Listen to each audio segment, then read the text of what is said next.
들어 인사하기가 참 조심스러운 아침입니다. 아침에 뉴욕 증시 보고 깜짝 놀라셨을 텐데요.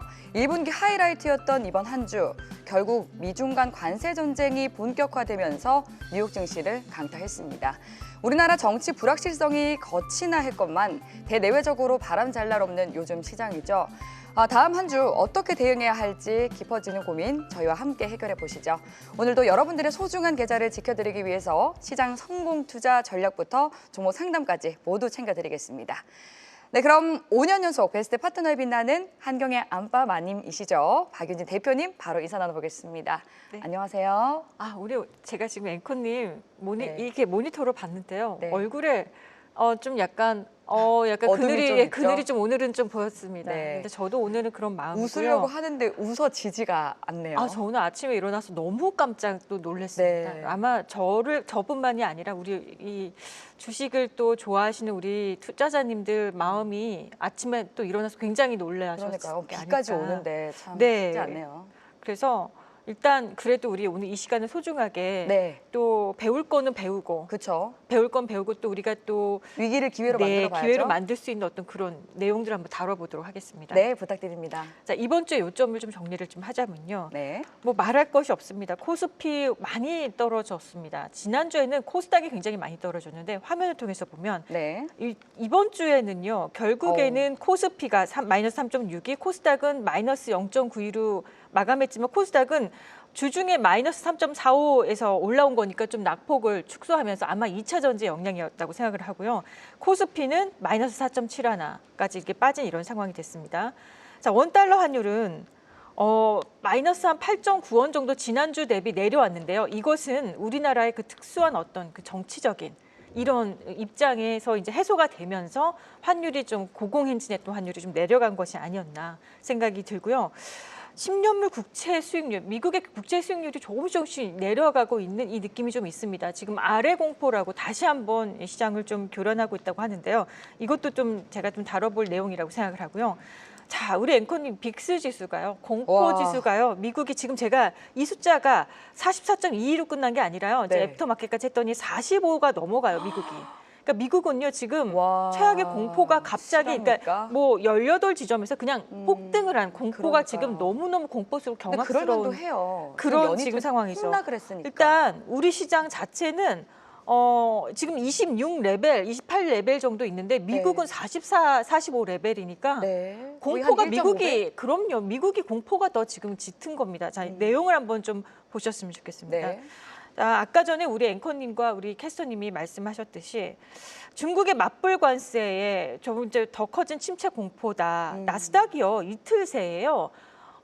이게 지수입니다. 지수가 마이너스 11% 빠졌다는 거예요. 네. 그러니까 미지수가 이럴 때가 있네요. 마켓에 진입을 한 것이 아닌가. 그동안은 불마켓이었잖아요. 미국 네. 시장 하면 황소의 그 불마켓이었는데 맞아요. 오르기만 이제 했죠. 곰의 베어마켓으로 진입을 한 게 아닌가라는 정말. 아니면 저보고 야 이미 진입했어 무슨 소리야 이미 베어마켓에서 지금 진입이 아니라 이미 진입이 된 거야 이 정도 네. 이제 이렇게 얘기하시는 분도 분명히 있을 거라고 네. 생각을 하고요.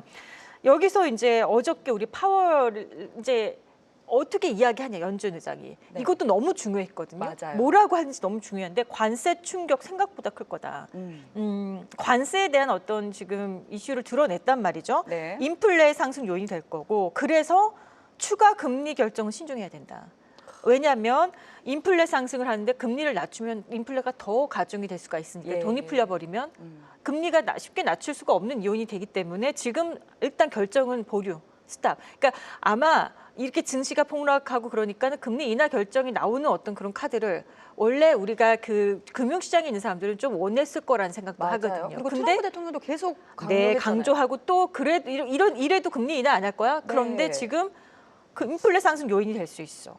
결정을 신중하게 뭔가 보류하는 그런 입장을 스탠스를 냈단 그러네요. 말이에요. 그러니까 네. 지금 이렇게 됐고요. 자, 우리 입장에서는요. 어제 굉장히 중요한 일정이 있었습니다. 네. 자, 윤 대통령 파면 결정에 따른 정치 불확실성이 우리가 해소가 되면서 뭔가 장중에 20원씩 그냥 수직 낙하하는 그 원달러 환율의 그 모습이 있었단 말이에요. 예. 근데 그 관세발 쇼크 그 정치적인 해소가 너무 잠깐이었어요. 너무 잠깐이고 다시 한번 관세 쇼크발에 이 외국인 매도세가 더 지속이 된 거예요. 그러니까 이 정치적인 해소를요 그냥 뒤엎어 버린 겁니다. 그냥 그거보다 지금 관세발 쇼크가 더 큰 이슈라는 거죠. 그냥 뒤엎어 버렸다. 그래서 매도세가 지속이 됐고 최상목 이제는 뭐 대행이 아니죠 이제는. 그렇죠. 네, 이제 부총리가 경제 안정의 진짜 관리 총력을 지금 할 때다. 이달 내 필수 추가 경정 이제 국회에서 통과가 기묘하게 필요하다라고 이제 이야기한 만큼 네. 이것이 우리는 이제 우리 당면 과제라고 보고 또 금융시장뿐만이 아니라 자산시장 전체적인 어떤 경제 어떤 이 여건을 좀 온기를 좀 불어 넣어줄 수 있는 어떤 그런 계기가 되기를 바래 봅니다. 네. 이것이 이제 이번 주 요점 정리였고요. 당장 다음 주 월요일 날이 이제 오픈될 텐데 열릴 네. 텐데 다들 좀 두려워하고 있는 것이 아닌가 뭐 맞아요. 이런 생각도 좀 해보면서 오늘도 이렇게 마음이 무겁지만 그래도 제가 지난번에 그런 말씀을 드렸어요. 내가 장담한다. 이번 주가 K 증시 최저점 찍는 날이라고 했는데 어쩌면 그 예상이 틀릴지도 모른다는 생각에 좀 마음이 좀 불편했습니다. 아, 오늘 미국 그러니까요. 시장을 보고 이쯤엔 반등 한번 나와주지 않을까 싶었지만 네 그래서 다음 주에 혹시 K 증시의 최저점은 다음 주에 찍는 것이 아닐까라는 생각을 해봅니다. 네. 아유, 네. 굉장히 또 마음 아프게 얘기를 전해주셨습니다.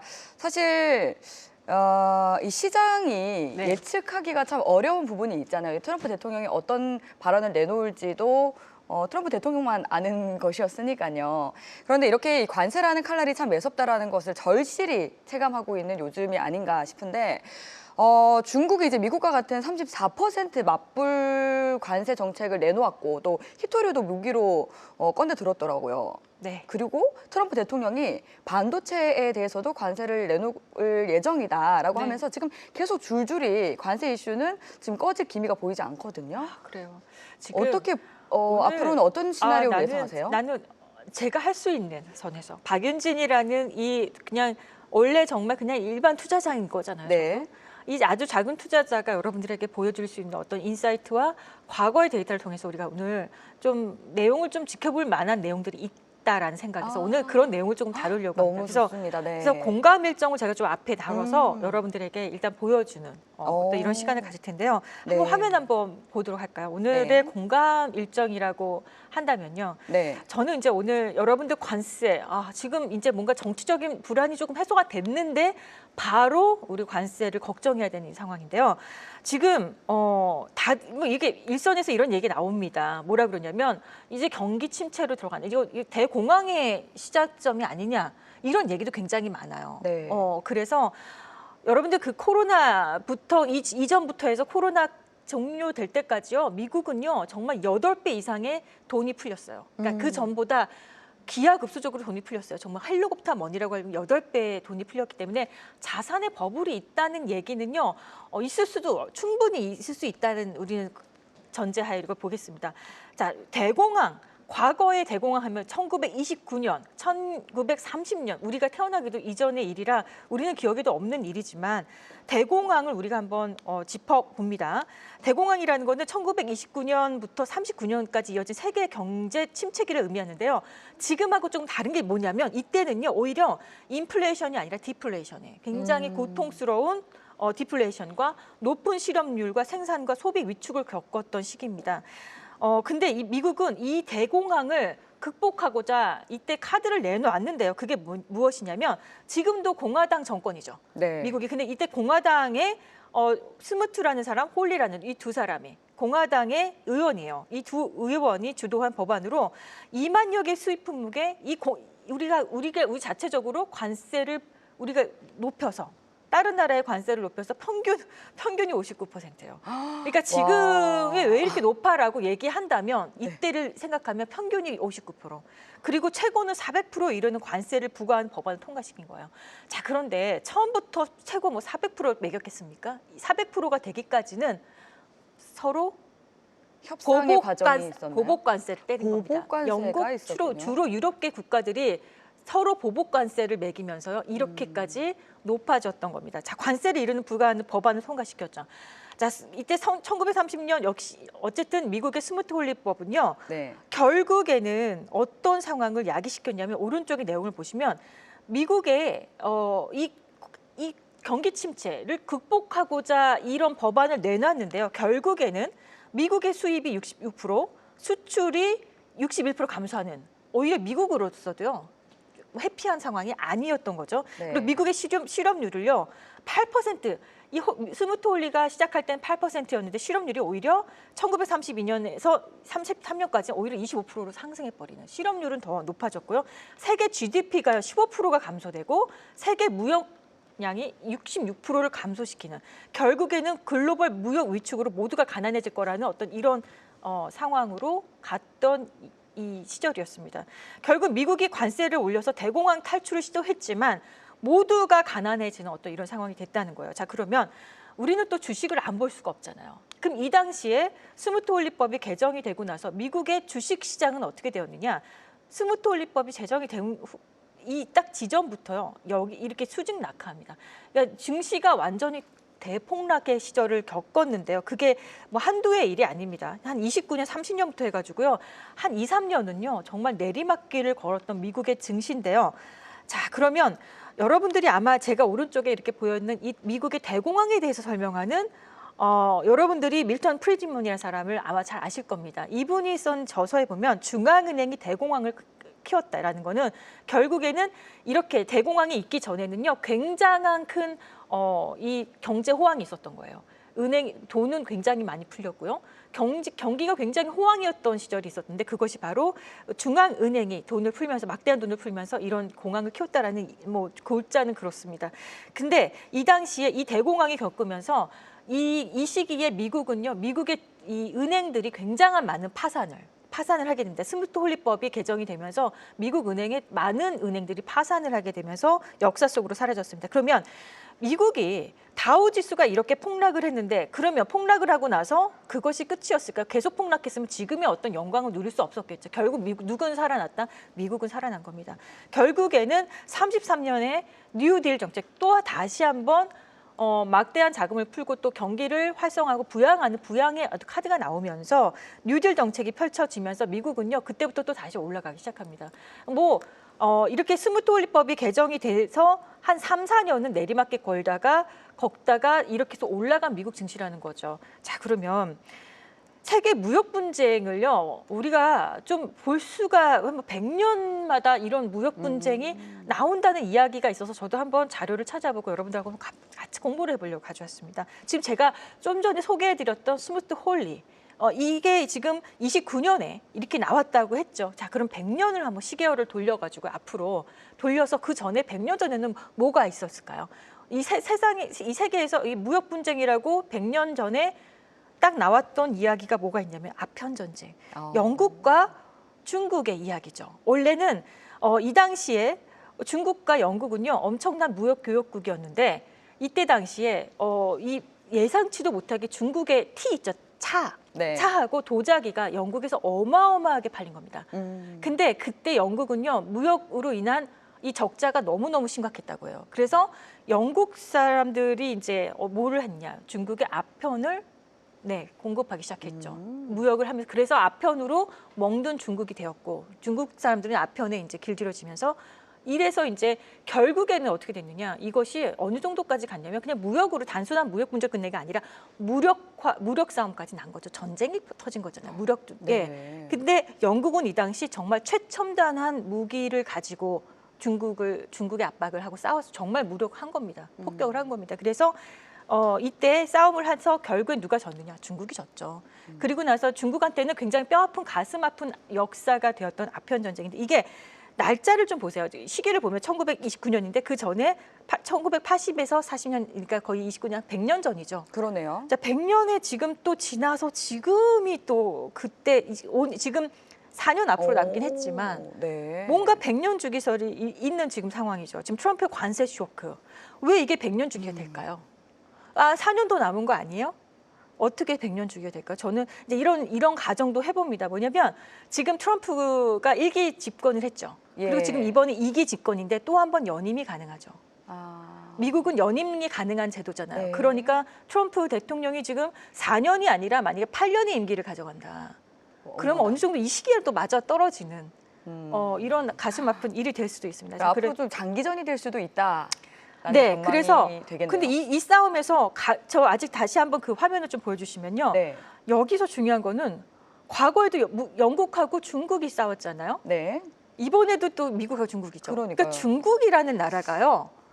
대단히 대단합니다. 역사 속에서는 그러니까 이 사람들은 정말 타고난 장사꾼의 기질이 있구나라는 생각을 합니다. 장사를 잘하는 사람들, 왕서방들. 정말 장사는 잘하는구나. 그러니까 남들한테 너무 장사를 잘하니까 이렇게 분쟁이 일어나는 거잖아요. 결국에는. 그렇죠. 땅도 크고 이렇게 무시할 수 없는 어떤 그래서 어떤 양적인- 상품을 만드는 데는 네. 뭐 천부적인 재능이 있다라는 생각은 네. 그때부터 한다는 거죠. 네. 어쨌든 그래서 우리가 다시 한번 국가별 상호 관세, 그리고 이번 주에 계속 우리를 우리 굉장히 괴롭혔던 내용이 우리 네. PPT를 보면 자, 상호 관세가 국가별로 이렇게 책정이 됐는데 다 대한민국이 25%.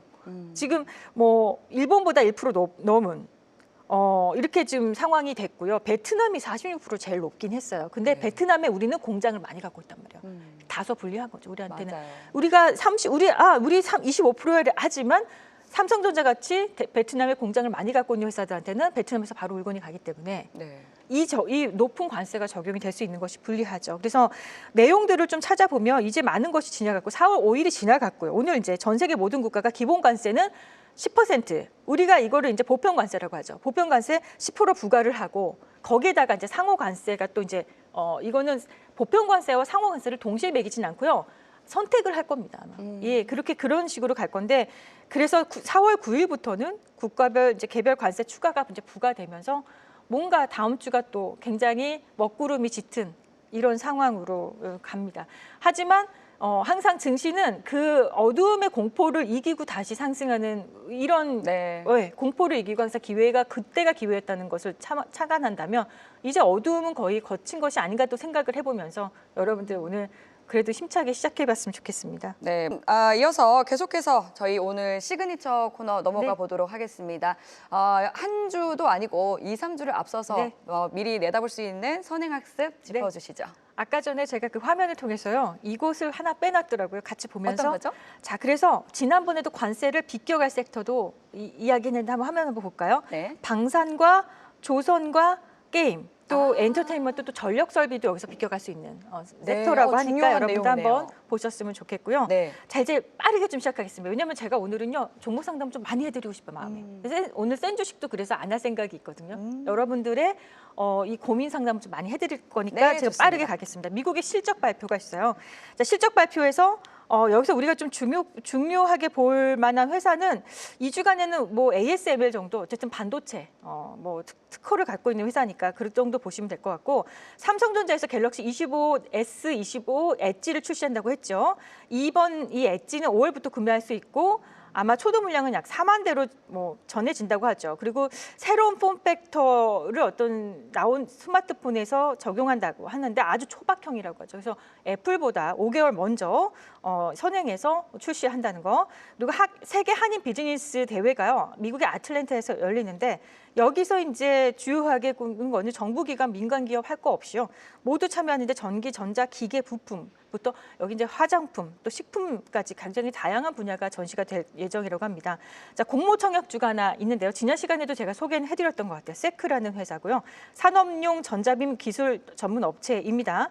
자, 반도체 소재 부품, 장비, 방위산업, 2차 전지까지도 아우를 수 있는 회사니까 여러분들 한번 보시면 좋을 것 같고, 에어인천에서 아시아나항공 화물 사업 매각 우선 협상 대상자, 아시아나항공에서 여객기 말고 딱 화물 사업부만 딱 떼어서 에어인천에서 가져갈 수 있다라는 어떤 우선 협상 대상자 선정에 대한 제공시가 있다는 거 알고 계시면 좋을 것 같고요.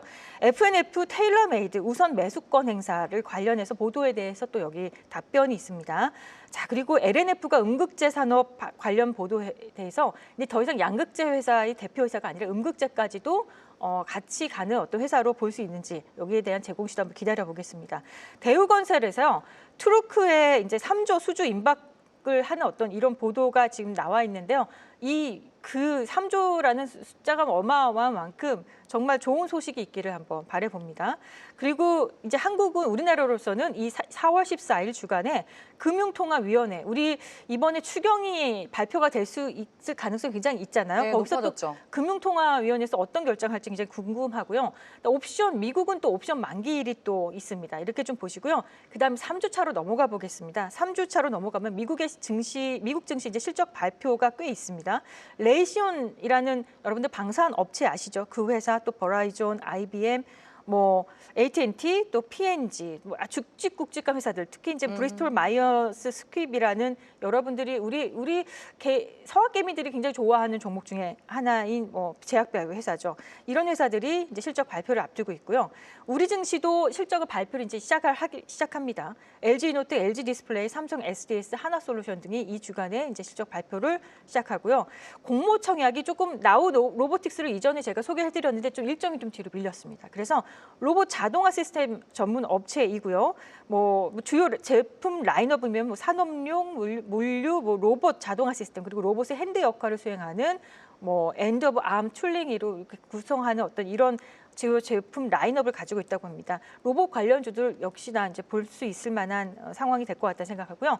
세계 골관절염 학회가 또 개최가 된다고 하는데 여기서 우리나라에 주목해 볼 두 기업이 있습니다. 바이오솔루션하고 강스템 바이오텍인데요. 자, 바이오솔루션은 여기에 참석해서 한국의 이제 3상 미국 임상 2상의 주요 결과를 발표를 할 거고요. 강스템 바이오텍은요 골관절염 치료제 1상을 발표를 한다고 합니다. 그래서 이제 우리나라에서 열려요. 인천 송도에서 열리는 만큼 여러분들 한번 주의 깊게 보셨으면 좋겠고 월드 IT 쇼가 또 여러분들 열리는데 서울에 우리나라 코엑스에서 열리는데요. 이제 주제는 더 넥스트 웨이브라고 합니다. 그래서 인공지능, 5G, 사물 인터넷, 자율주행, 양자 컴퓨팅, 뭐 스마트홈까지 뭐 글로벌 ICT 기업과 주요 통신사 또 이런 국내 대표 중견 뭐 기업들 전체가 이제 참가하는 어떤 행사인 만큼 좋은 내용들이 쏟아져 나올 수 있다 생각하고요. 저는 AI 시대라는 얘기는 들어봤어도 네. AX라는 AX 시대가 또 열린다는 거예요. 그게 무엇이냐면 AI 일상화의 이제 본격화다. 완전 개화된다라고 이제 하는 것을 AX 시대라고 한다고 합니다. 단어 용어 좀 알아두시면 좋겠고요. 여기서 여러분들 여러 가지 좀 기회를 엿볼 수 있었으면 좋겠고 미국의 암학회가 또 열린다고 합니다. 암학회인데 시카고, 일리노이스 미국에서 열리고요. 여기에 참가하는 또 우리 회사가 또 있죠. 보로노이가 이번 학회에서 개발 중인 EGFR 비소세포 폐암 표적 치료제를 또 임상 시험 초기 데이터를 발표할 예정이라고 하니까요. 보로노이뿐만 아니라 면역 항암제 제약바이오까지 여러분들이 볼 수 있는 어떤 기회가 되지 않을까 이렇게 네. 보여집니다. 오늘 저희가 준비한 내용은 여기까지입니다. 시청해주신 여러분 고맙습니다.